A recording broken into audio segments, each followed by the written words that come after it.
Hi friends, ఈరోజు ఈ వీడియోలో ఏపీ రాష్ట్రంలోని రైతు సోదరులకు రేపు నవంబర్ 19వ తేదీన రెండు అదిరిపోయే శుభవార్తలు అమల్లోకి రానున్నాయి.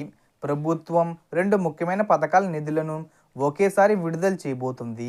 మొత్తం 7,000 రూపాయలు నేరుగా రైతుల బ్యాంక్ ఖాతాల్లోకి రేపు జమ కాబోతున్నాయి. సో దానికి సంబంధించిన పూర్తి ఇన్ఫర్మేషన్ ఈ వీడియోలో తెలుసుకుందాం. సో రేపు నవంబర్ 19వ తేదీన పీఎం కిసాన్ పథకం ద్వారా 2,000 రూపాయలు జమ అవుతాయి. ఇది 21 విడత.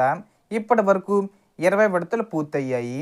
అలాగే అదే రోజు అంటే రేపు రాష్ట్ర ప్రభుత్వం అన్నదాత సుఖీభవ పథకం రెండో విడతగా 5,000 రూపాయలు విడుదల చేస్తుంది.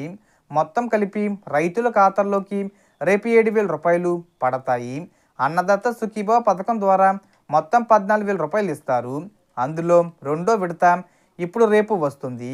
ఈ రెండు పథకాల ద్వారా సంవత్సరానికి రైతులకు మొత్తం 20,000 రూపాయలు లభిస్తాయి.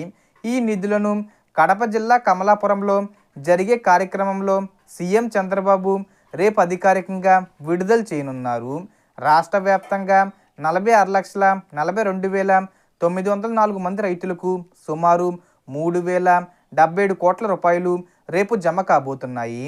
కాబట్టి అర్హత ఉన్న ప్రతి రైతు రేపు నవంబర్ 19వ తేదీన పీఎం కిసాన్ 2,000 రూపాయలు మరియు అన్నదాత సుఖీభవ 5,000 రూపాయలు మొత్తంగా 7,000 రూపాయలు పొందబోతున్నారు. సో మనకు వచ్చిన ఇన్ఫర్మేషన్ ది ఫ్రెండ్స్. మీకు ఈ వీడియో నచ్చితే లైక్ చేయండి, షేర్ చేయండి అండ్ సబ్స్క్రైబ్ చేసుకోండి. Thanks for watching.